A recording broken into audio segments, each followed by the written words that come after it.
ପାହାଡ଼ ଉପରେ ଗୋଟିଏ ପରିବାର ରହୁଥିଲେ। ସେମାନଙ୍କର ଗୋଟିଏ ପୁଅ ଆଉ ଗୋଟିଏ ଝିଅ ଥିଲା।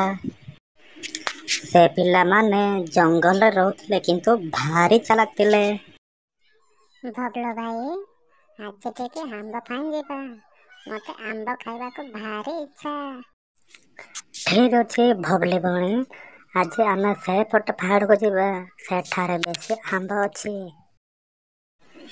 ବବୁଲୁ ଆଉ ବବଲି ଆମ୍ବ ଖୋଜିବା ପାଇଁ ଜଙ୍ଗଲକୁ ବାହାରିଲେ। ବବୁଲୁ ଭାଇ, ଆଉ କେତେ ଦୂର ଚାଲିବାକୁ ପଡ଼ିବ? ବବଲି ଭଉଣୀ, ଆଉ ମାତ୍ର ଅଳ୍ପ ଦୂର ରହିଲା, ତାପରେ ଆମେ ଆମ୍ବ ପାଇବା। ସେମାନେ ଘଞ୍ଚ ଜଙ୍ଗଲ ଭିତରକୁ ଗଲେ, କିନ୍ତୁ ଆମ୍ବ ପାଇଲେ ନାହିଁ। ବବୁଲୁ ଭାଇ, ମୋତେ ଟିକେ ଥକି ଗଲିଣି, ମୁଁ ଟିକେ ଆରାମ ନେବି।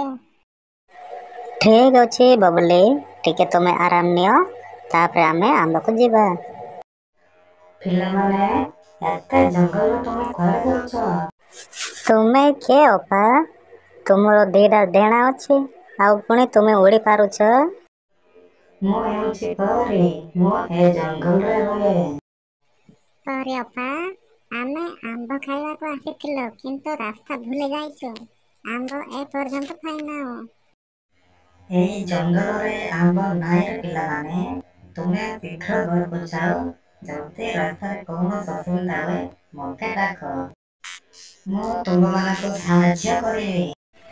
ବବୁଲୁ ଆଉ ବବୁଲି ଆମ୍ବ ନ ପାଇବାରୁ ଘରକୁ ଫେରିଲେ। ସେମାନେ ଘରକୁ ଫେରିଲା ସମୟରେ ଚତୁର ବିଲୁଆଟେ ପଛ ଆଡ଼ରୁ ନଜର କରୁଥିଲା। ଭାଗ ମାମୁଁ, ତୁମ ପାଇଁ ଶୁଭ ଖବର। ମଣିଷ ଛୁଆ ଦିଟା ଏ ରାସ୍ତା ଦେଇ ଆସୁଛନ୍ତି। ଆମେ ସେମାନଙ୍କୁ ମାରି ଖାଇବା। ଶୀଘ୍ର ଯାହା ବିଲୁଆ, ସେମାନଙ୍କୁ ମିଛ କହି ମୋ ପାଖକୁ ଧରିକି ଆ। ମୁଁ ଭାବୁଛି ତୁମେ ରାସ୍ତା ଭୁଲି ଯାଇଛ ପିଲାମାନେ। ମୋ ପଛକୁ ଆସ, ମୁଁ ତୁମକୁ ରାସ୍ତା ଦେଖେଇଦେବି। ବିଲୁଆଟି ମିଛ କହି ବବୁଲୁ ଆଉ ବବୁଲିକୁ ବାଘ ପାଖକୁ ନେଇଗଲା। ପିଲାମାନେ ଶୀଘ୍ର ଶୋଇପଡ଼, ଆମେ ଦି ଜଣଙ୍କୁ ଖାଇବୁ। ଭାଗ ମାମୁଁ, ତୁମେ ଆମକୁ କ'ଣ ପାଇଁ ଖାଇବ? ଆମେ ତୁମର କ'ଣ କ୍ଷତି କରିଛୁ ଯେ? ଏ ବିଲୁଆ, ଯା ଏମାନଙ୍କୁ ମାରି ପକା, ଏମାନେ ବେଶୀ ଟାକରେ ଆଉଛନ୍ତି। ବବୁଲୁ ଆଉ ବବୁଲି ଜୀବନ ବଞ୍ଚାଇବା ପାଇଁ ଦୌଡ଼ିବାକୁ ଲାଗିଲେ। ବିଲୁଆଟେ ବବୁଲୁ ଆଉ ବବୁଲିକୁ ଖାଇବା ପାଇଁ ପଛେ ପଛେ ଗଲା। କ'ଣ ହେଲା ପିଲାମାନେ, ଏତେ ତରବରିଆରେ ଧାଇଁ ଆସୁଛ କାହିଁକି? ପରୀ ଅପା, ଆମକୁ ଟିକେ ସାହାଯ୍ୟ କର।